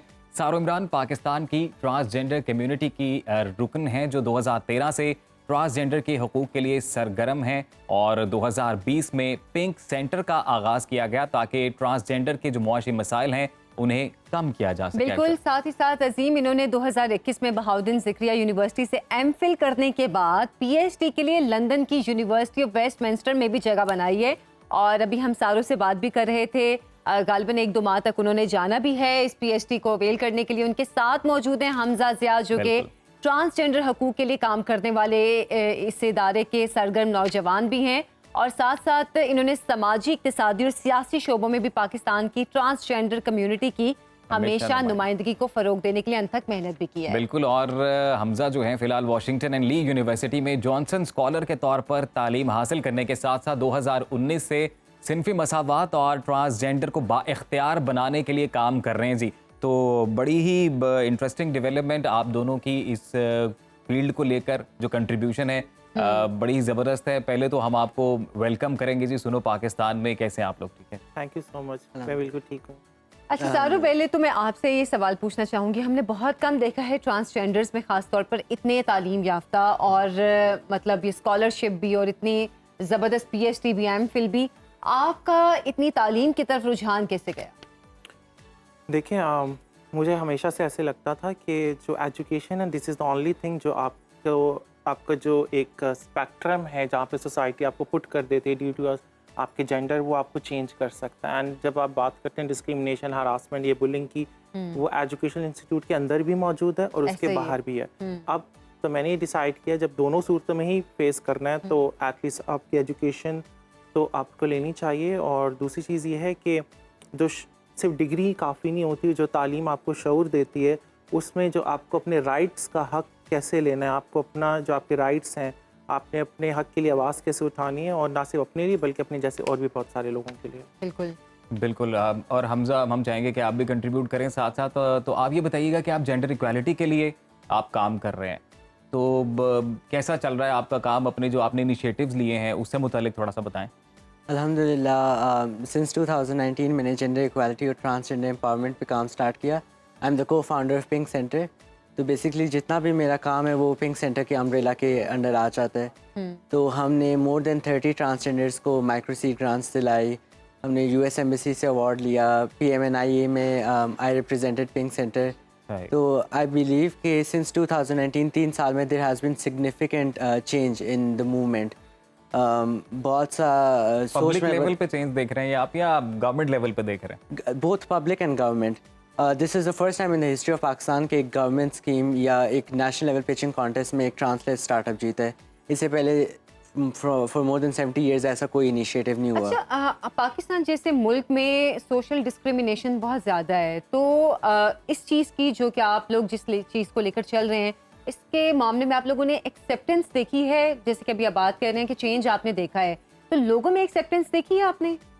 आई थिंक आई से कि लोगों में कम और गवर्नमेंट और सोशल लेवल पे या सोशल सेक्टर पे ज़्यादा। बिकॉज ऑब्वियसली यू नो एक जेंडर आइडेंटिटी एक बहुत बड़ा एक टाबू टॉपिक है, तो एक्सेप्टेंस उसके लिए काफ़ी साल चाहिए। वर्सेस जब आप इंटरनेशनल जाते हैं तो वहाँ आपको एक्सेप्टेंस की ज़रूरत नहीं होती बिकॉज वहाँ ऑलरेडी अवेयरनेस है। वहाँ पे बिल्कुल पाकिस्तान में रिलीजन को बहुत एक्सट्रीम ले लिया जाता है और उसकी वजह से फिर यू नो गड़बड़ हो जाती है। जी बिल्कुल। अच्छा, मेरे ख्याल है हम डिस्कशन को कंटिन्यू करेंगे। अभी एक ब्रेक पे हम जाने का टाइम हुआ है। ब्रेक से पिंक सेंटर जो है उससे मुतालिक बात करेंगे आफ्टर द ब्रेक। जी हमारे गेस्ट हमारे साथ मौजूद हैं, आप कहीं मत जाइएगा।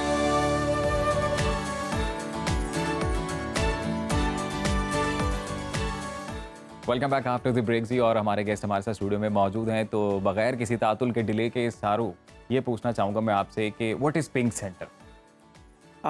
सो बेसिकली मैंने 2013 से जब काम करना शुरू किया वॉलंटरीली लोकल लेवल से फिर नेशनल लेवल तक भी, इंटरनेशनल लेवल तक भी काफ़ी, तो एक चीज़ जो एक बहुत बड़ा रीज़न है जितनी भी इंसानी हकूक़ की खिलाफ वर्जियाँ हो रही हैं, ह्यूमन राइट वायलेशंस हो रही हैं ट्रांसजेंडर कम्युनिटी पे, स्पेसिफिकली ट्रांसजेंडर वुमेन पे, कि बिकॉज वो फाइनेंशियली डिपेंडेंट है अपने अब्यूज़र्स पे या उनके पास बाइज़्ज़त रोज़गार के मौक़े नहीं हैं। और एक इकनॉमिक जस्टिस की जो मूवमेंट है, स्पेशली जब मैं US में थी तो वहाँ पे कंसेप्ट है पिंक डॉलर। पिंक डॉलर्स वो तमाम अमाउंट होती है जो ट्रांसजेंडर की बिजनेसेस से या की इकनॉमिक एक्टिविटी से US की इकोनॉमी में जाते हैं और उसका एक अच्छा इम्पैक्ट है। तो वाई नॉट पिंक रुपी? हम एक अच्छी खासी पॉपुलेशन को पूरे इकनॉमिक स्पेक्ट्रम से बाहर निकाल दिया और उनको सर्टन जो है अनएथिकल या रिस्क की लाइवलीहुड्स में धकेल दिए। तो अगर हम उनको एक प्रोडक्टिव यूटिलाइज करें as an entrepreneur, as skill के वर्कर्स, तो ना सिर्फ उनकी अपनी ज़िंदगी बेहतर होगी बल्कि वो पाकिस्तान की नेशनल सोशो इकोनॉमिक डेवलपमेंट में भी कंट्रीब्यूट कर सकते हैं। सेंटर इसी कॉन्सेप्ट को लेकर चल रहा है कि हम एंटरप्रेन्योरशिप के थ्रू किस तरह से ट्रांसजेंडर कम्युनिटी को एम्पावर कर सकते हैं। और स्पेसिफिकली इस कंपोनेंट में जिसमें हमने एक जो आइडिया पिच किया था कि हम जो हमारे बहुत अच्छे प्रोडक्ट्स होते हैं पाकिस्तान में, ट्रेडिशनल प्रोडक्ट्स जैसे हैंडमेड बैग्स हैं, स्टॉलर्स हैं, उनको US मार्केट में एक्सपोर्ट करें थ्रू ई-कॉमर्स। और ना सिर्फ उससे ये होगा कि क्योंकि US मार्केट एक बहुत बड़ी मार्केट है और बल्कि इसके कि उसका एक सर्टन परसेंटेज ऑफ प्रॉफिट वापस जाएगा वेलफेयर के लिए ट्रांसजेंडर। तो इसकी क्वालिटी मतलब आप लोग इस पे क्या ध्यान देते हैं? क्योंकि ज़ाहिर सी बात है अगर आप यूएस इन चीज़ों को लेकर जा रहे हैं तो वहाँ पे क्वालिटी पे बहुत ज़्यादा फोकस किया जाता है। तो किस तरह आप इन चीज़ों को बनाते हैं, या प्रॉपर एक कोई सिस्टम आप लोगों ने रखा है? कोई जैसे फैक्ट्री में ये चीज़ें बनाई जाती हैं, या फिर सिर्फ हैंडमेड जो ट्रांसजेंडर हैं वो इनको बनाते हैं? देखिए, हमने पहले जो है ऐसे ट्रांसजेंडर्स को आइडेंटिफाई किया जो कि स्किल सीख कर उसको अपना एक रिस्पेक्टेबल लाइवलीहुड में जाना चाहते हैं, और दूसरा फिर ऑफ कोर्स हमने ट्रेनिंग्स और प्रॉपर कैपेसिटी बिल्डिंग से गुजार कर उस चीज़ में लेकर आए। और डेफिनेटली जो हमारा फिर आगे, बिकॉज हमने यूएस एम्बेसी ने अभी एक प्रोग्राम लॉन्च किया था इन कोलैबोरेशन विद नस्ट, तो उसमें भी हमने जो है टॉप 6 में जो है वो विन किया कि, और जिसके बाद हमने अपना फर्स्ट टाइम इट्स लाइक कि हमारा ऑर्गेनाइजेशन को यूएस में रजिस्टर हुआ एज अ ई-कॉमर्स प्लेटफॉर्म। तो आई थिंक कि क्योंकि परफेक्ट तो अभी कुछ भी नहीं होता, with the passage of time we are in a process of improving ना सिर्फ क्वालिटी बल्कि एक पूरा जो एक हमारा cause base initiative. Cause based initiative. अच्छा हमजा, आप वाशिंगटन ली यूनिवर्सिटी में जॉनसन स्कॉलर के तौर पर तालीम हासिल कर रहे हैं। इस हवाले से बताएंगे ये एजुकेशन एक्चुअली है क्या, किस सिलसिले में है? डेफिनेटली। सो वाशिंगटन ली अमेरिका के one of the top 5 liberal arts colleges में आती है। Basically, I'm pursuing my bachelor's in software engineering from there. Johnson Scholar is a merit-based scholarship, a big honor for me because every year they select around 50 international students, and उसमें से they give Johnson Scholarship to only 1 or 2 और आप students. Scholarship पे गए हैं? Yeah. So it's you can say 120% merit-based scholarship, and the only international student जिसको ये scholarship मिली है, तो डेफिनेटली अ बिग अच्छा ऑनर। हमजा, एक बड़ा ही इंटरेस्टिंग क्वेश्चन है आपके लिए मेरे पास, और वो ये है कि यूजुअली तौर पर हम लोगों के भी माइंड में कुछ ना कुछ आता है कि हम भी फलाह के लिए अवाम की तो कुछ ना कुछ इनिशिएटिव्स लें। जैसे ऑन अ पर्सनल कैपेसिटी मुझे जो स्ट्रे एनिमल्स हैं, स्ट्रे डॉग्स हैं, इनके लिए मतलब I am an animal lover, तो मेरा दिल करता है कि मैं उनके लिए कुछ करूँ। तो मुझे चूंकि आइडिया इसलिए आया बिकॉज मैंने वो अपने पास पेट रखा था एक, तो मुझे वहाँ से एक आइडिया आया कि यार जानवरों पे भी क्या क्या बीती तो होना चाहिए। तो आप मुझे बताएं आपके पास ये आइडिया किस तरह से आया, और फिर इसमें आप किस हद तक आपको लगता है कि आप कामयाब हुए हैं पिंक सेंटर को लेकर और ये सारी कम्युनिटी को सेव करने से लेकर? आई थिंक शुरू से ही क्योंकि जिस एकेडमिक बैकग्राउंड में मैं पला बड़ा और जिस तरह फैमिली हमारा बैकग्राउंड था, उसमें बहुत ज़्यादा अवेयरनेस थी रिगार्डिंग ट्रांसजेंडर्स एंड इनको सोसाइटी में एक इक्वल स्टेटस देने का। तो ग्रोइंग अप मैंने सोसाइटी में एक स्टिग्मा बहुत ज़्यादा देखा है इस कम्युनिटी के हवाले से। तो eventually you know I found सारा इमरान थ्रू ऑनलाइन सर्च, और मैं इनसे इन टच हुआ। ऑनलाइन सर्च से आप दोनों कनेक्ट हुए हैं? And He was then- in US, और you can share कैसे वो हाँ, किया? तो I was in US and basically मैंने एक प्रोजेक्ट प्रपोज किया फॉर द ट्रांसजेंडर कम्युनिटी, और मेरा भी इनिशिएटिव ये था कि economic empowerment, and the project was sponsored by my university. तो that's how I reached out to Sara Imran and I presented my proposal. तो we both liked it. हमें grant भी मिल गई, and it was a अच्छा। very competitive grant. ये तो फिर amazing है, मतलब तो- आप लोगों ने एक सफ़र शुरू किया और रास्ते आसान होते चले गए। अच्छा सारो, एक क्वेश्चन जो मेरे जहन में है, मुझे नहीं पता मुझे पूछना चाहिए आपसे कि नहीं। आप अपनी कम्युनिटी को स्ट्रॉन्ग करने के लिए बहुत कुछ कर रही हैं, लेकिन हम अक्सर सिग्नल्स पर देखते हैं कि ट्रांसजेंडर्स की एक भरमार होती है जो कि वहाँ पर बैगर्स के तौर पर खड़े होते हैं। उन लोगों को स्ट्रॉन्ग करने के लिए या उन लोगों को इस तरफ लाने के लिए आप लोग क्या कुछ कर रहे हैं, और अगर नहीं कर रहे तो किस तरह आप लोग उनको एक छतरी के नीचे लेकर आएंगे? देखिए, बात यह है कि जब हम किसी एक खास कम्युनिटी को चेंज की तरफ लेके आने की बात करते हैं तो behaviour change it's a long term process. 75 year जब से पाकिस्तान बना है, आपने उनको एक सर्टन उसमें धकेल के रखा हुआ है, तो आप इट्स नॉट पॉसिबल कि आप 2-4 साल में उस पूरे नैरेटिव को चेंज करें। और फिर मेरा ख्याल है कि भीख मांग तो औरत भी बहुत ज़्यादा मांग रही है, और मर्द भी, बच्चे भी, लेकिन एक ख़ास टारगेट ट्रांसजेंडर कम्युनिटी को स्टिक कर दिया जाता है। लोगों के जहनों में आता है कि ये ओरिजिनल ट्रांसजेंडर नहीं है, ये जानबूझ के बन के आए हैं। मुझे ये समझ नहीं आता है कि गवर्नमेंट को आई थिंक लाख रुपए वजीफा तो दे नहीं रही, ट्रांसजेंडर बनने पे कोई बनेगा। हमेशा एक एविडेंस फैक्ट के मुताबिक हमेशा पूरी दुनिया में कोई भी इंसान फेक करता है या झूठ बोलता है तो वो अच्छी चीज़ के लिए बोलता है। फॉर एग्जाम्पल, कोई ट्रांसजेंडर ये झूठ तो बोल सकता है कि मैं मर्द हूँ, because being man is a privilege in Pakistani जैसी सोसाइटी में, लेकिन कोई मर्द होके उस क्लास से नीचे क्यों आएगा? स्पेशली जो उसको पता है कि उसको इतनी discrimination, harassment, bullying, isolation face करना पड़ेगा। और दिस इज़ द थिंग कि हम उनको रियलाइजेशन जो है वो बहुत इंपॉर्टेंट है कि जो जेंडर है it's a very complex thing. और बाकी जहाँ तक ये बात है कि उनको लेकर आने की डेफिनेटली कतरे कतरे से दरिया बनते हैं, और हमारी तो कोशिश ये है कि तमाम जितने भी ट्रांसजेंडर हैं उनके पास इक्वल अपॉर्चुनिटी हो, जिससे वो जॉब करें, बिजनेस करें, अपना एक कंट्रीब्यूशन दें, ना सिर्फ अपने लिए, अपनी फैमिली, अपनी सोसाइटी, कम्युनिटी, बल्कि ब्रॉडर लेवल पर। बिल्कुल, आप बड़ा ही ज़बरदस्त इनिशिएटिव है आपका। हमारी तरफ से नेक ख्वाहिशात हैं आपके लिए, बेस्ट ऑफ लक। आपका जो भी फ्यूचर इंडिविज़ हैं आपके, उसके लिए। और आप आज सुनो पाकिस्तान का हिस्सा बने, बहुत शुक्रिया आपका सारू एंड हमज़ा। और हम अपने देखने वालों को भी यही कहते हैं जी कि अपने इर्द गिर्द का आप ख्याल रखें और अच्छे अच्छे इनिशिएटिव लें। और बेसिकली आप ये सोचकर अगर कदम उठाएं कि आप जो भी कदम उठा रहे हैं, ये जो भी आपका इनिशिएटिव है वो पूरी इंसानियत की भलाई के लिए, तो वो फिर मेरे ख्याल से हर तरफ उसका एक पॉजिटिव इम्पैक्ट अच्छा पड़ेगा। अजीम, यहाँ पे एक ब्रेक का टाइम हुआ है, लेकिन ब्रेक के बाद एक ग़िज़ाइयत से भरपूर सेगमेंट आने वाला है और आपने वो सेगमेंट ज़रूर देखना है, क्योंकि मौसम के मुताबिक वो सेगमेंट है, तो आपने कहीं नहीं जाना, देखते रहिए सुनो पाकिस्तान। और उसमें लाइव कॉल्स भी होंगी। हाँ बिल्कुल, लाइव कॉल वापस आ रहे हैं जी।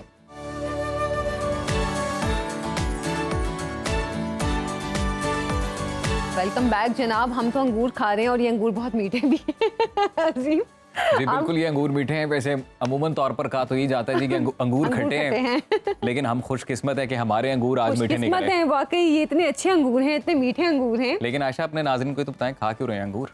हाँ, मैंने ब्रेक से पहले वैसे बताया तो था, हम ब्रेक के बाद एक ग़िज़ाइयत से भरपूर सेगमेंट करने जा रहे हैं, तो वो ग़िज़ाइयत ये है हमारे हाथों में, ये अंगूर। तो हमने आज के इस सेगमेंट में अंगूरों की अफादियत और अंगूरों के क्या क्या फ़ायदे हैं, ख़ास तौर पर जो मौसम में अच्छे से अंगूर आते हैं, मीठे अंगूर मुख्तलिफ रंगों के, उनकी हम मुख्तलिफ किस्मों के अंगूरों की जो अफादियत है वो हम उस पर बात वैसे करेंगे। ये फल- मैं खा भी रही हूँ ना, बोलना मुश्किल हो रहा है। ये फल सुर्ख भी होता है, सब्ज भी होता है, जामनी भी होता काला है, भी होता है, काला भी होता है। सुर्ख अंगूर मैंने काला नहीं खाया अंगूर वैसे। होता है, सुर्ख अंगूर सुर्ख हाँ अंगूर होता है बिल्कुल है। तो मेरे ख्याल से सभी का ही पसंदीदा फल है, वन ऑफ द फेवरेट्स। मेरे बेटे का बहुत पसंदीदा है, मैंने आपको शुरू में भी बताया था। अब बेमौसम में आप कहता लेके हूँ जा हम सकती ग्रेप्स खाने हैं, हैं। बहुत ज्यादा हमारे साथ मौजूद है सेट पर अंगूर। लेकिन हमारे साथ हमारी न्यूट्रिशनिस्ट, हमारी गेस्ट ज़ैनब गोंदल भी मौजूद हैं। वालेकुम अस्सलाम। ज़ैनब, वैसे हमने आपको करना था, लेकिन चले हम खाने में मसरूफ है। वैसे आप भी अंगूर खा सकती हैं साथ साथ। हाँ, बहुत मजे के लग रहे हैं बिल्कुल। और ये धुले में अच्छा, ये धुले हुए हैं, हाँ दैट्स ग्रेट, फिर मैं जरूर खाती हूँ। ज़ैनब, धुले ना भी हो तो भी खैर है, इम्यून सिस्टम अच्छा करेंगे। एग्जैक्टली, उसके ऊपर जो मिट्टी और जो केमिकल्स और जहाँ से वो आ रहे हैं तो बड़े बड़े प्योर और अच्छे होंगे। नहीं, और नहीं, हमने खाने कंफर्म चाहिए। कर लिया धुले वैसे में। कहाँ से आ रहे हैं ज्यादातर, पता है आपको? पाकिस्तान में सबसे ज्यादा कहाँ से आते हैं? पाकिस्तान में इनकी जो ग्रोथ है वो पंजाब में भी हो रही है, सिंध में भी हो रही है, तो कास्ट जो है वो काफ़ी ज़्यादा पाकिस्तान में किए जा रहे हैं। और मुख्तलिफ रंगों की, जैसे आपने पहले बात की, सभी रंगों के जो अंगूर हैं वो पाकिस्तान में कास्ट किए जा रहे हैं। अच्छा, लेकिन हमने ज्यादातर इस तरह के या ब्लैक कलर के अंगूर हैं वही देखे हैं पाकिस्तान में, तो इसका मतलब हमें बाकी जो रंग है वो खाने को नहीं मिलते, वो बाहर चले जाते मिलते हैं क्योंकि वो एक तो बाहर चले जाते हैं, दूसरा जो उनकी न्यूट्रिशन वैल्यू है अगर हम उसको देखें तो वो भी बहुत स्ट्रांग होती है। अब वो हमें मिलते नहीं है, तो एटलीस्ट चलें जो चीज़ मिल रही है हम उसी की अफादियत जो है वो ले लेते हैं। सबसे पहले तो जो सब्ज रंग होता है, अगर हम उसकी बात करें तो वो आंखों को बहुत सुकून देता है, बहुत ठंडक देता है। और अगर इसके न्यूट्रिएंट्स की मैं बात करूं तो उसमें vitamin A, vitamin B, vitamin C जो है हम सबका फेवरेट, लड़कियों का खास तौर पे बड़ा फेवरेट होता है, क्योंकि वो हमारी स्किन के लिए बहुत ज्यादा बेनिफिशियल होता है। चाहे हम वो लगाने की बात कर रहे हों, खाने की कर रहे हों, जैसे इम्यून सिस्टम की आपने बात की, तो अंगूर उनके लिए भी बहुत अच्छे होते हैं। अच्छा, लेकिन जो लोग, मैं यहाँ पे अब ये भी मेंशन करना चाहूंगी, जो लोग वजन कम कर रहे हैं, फ्रूट नहीं मतलब मैं साइड पे रख दूं? एग्जैक्टली जो लोग डायबिटीज का शिकार हैं उन लोगों के लिए बहुत अच्छा फ्रूट नहीं है। हम एक बोल की बात करें, इस बोल में इस टाइम पे तकरीबन 150 to 200 ग्राम्स के दरमियान जो है वो अंगूर मौजूद होंगे।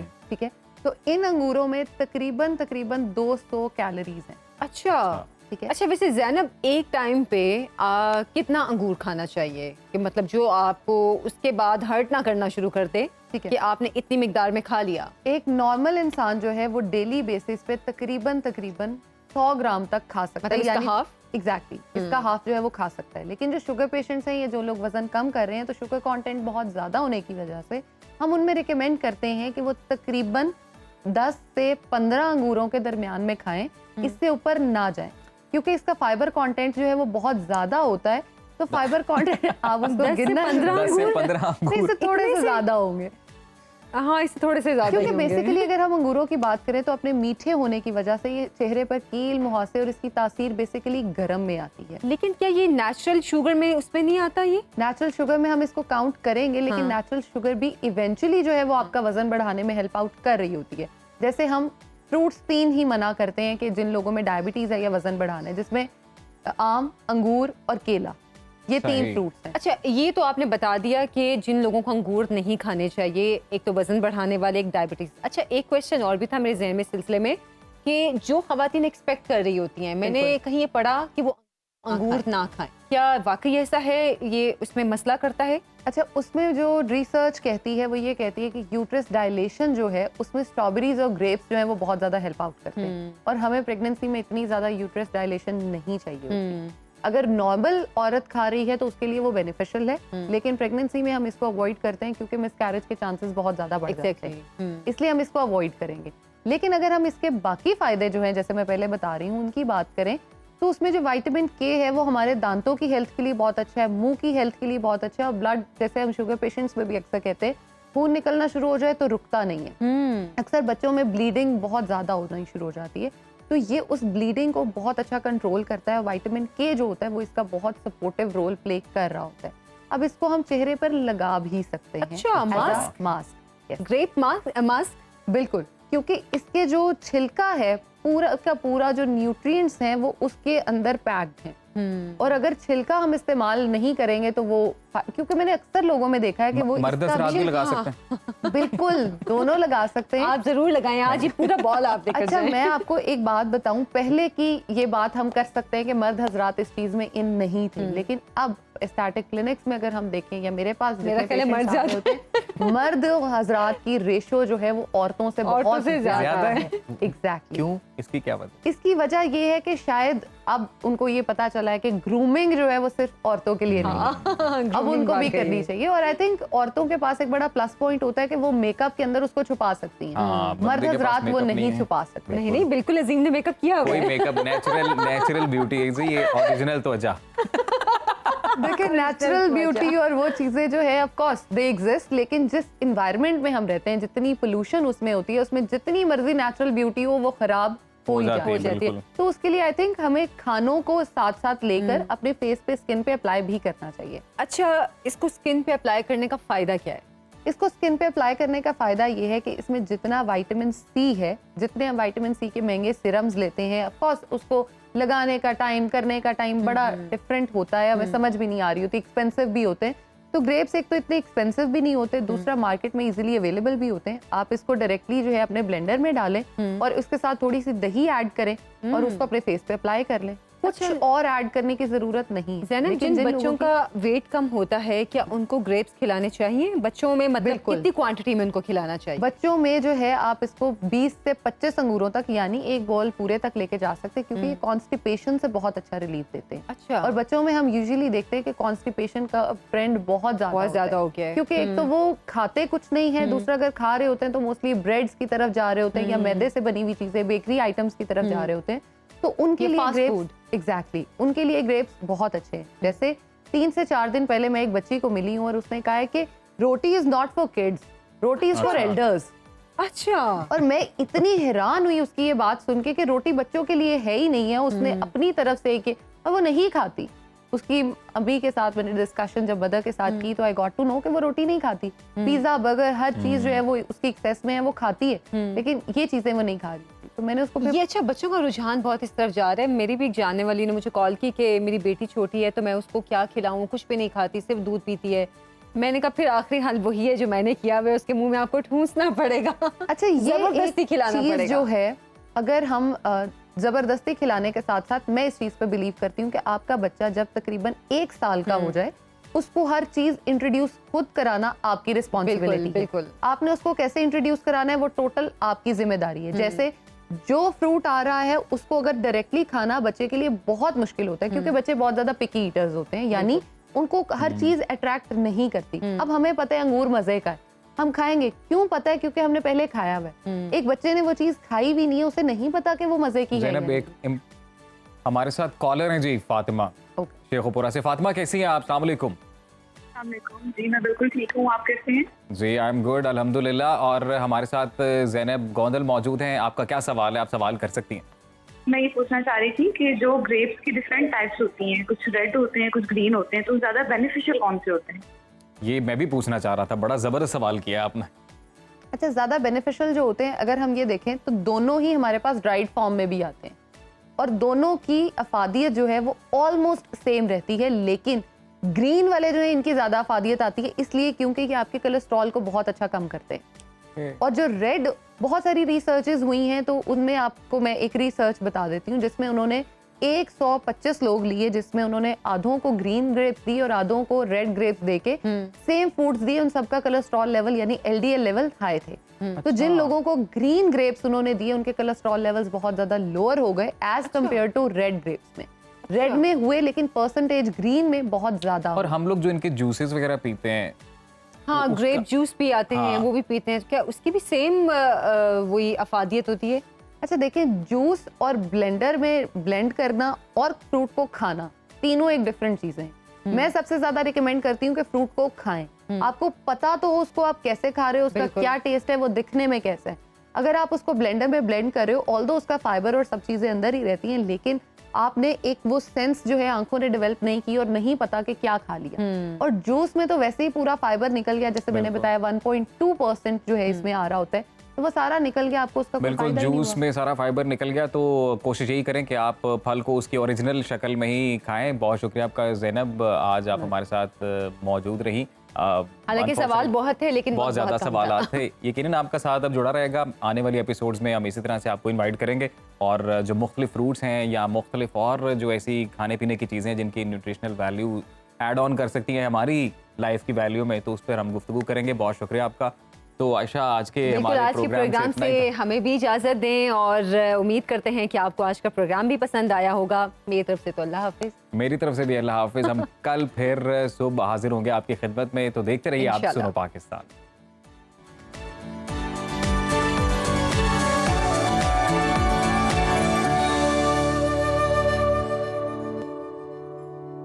अगर आप गैर जानिबदार और बेलाग तज्जियों और तबसरों में दिलचस्पी रखते हैं तो अभी सुनो न्यूज़ का YouTube चैनल सब्सक्राइब करें और बेल आइकन पर क्लिक करें।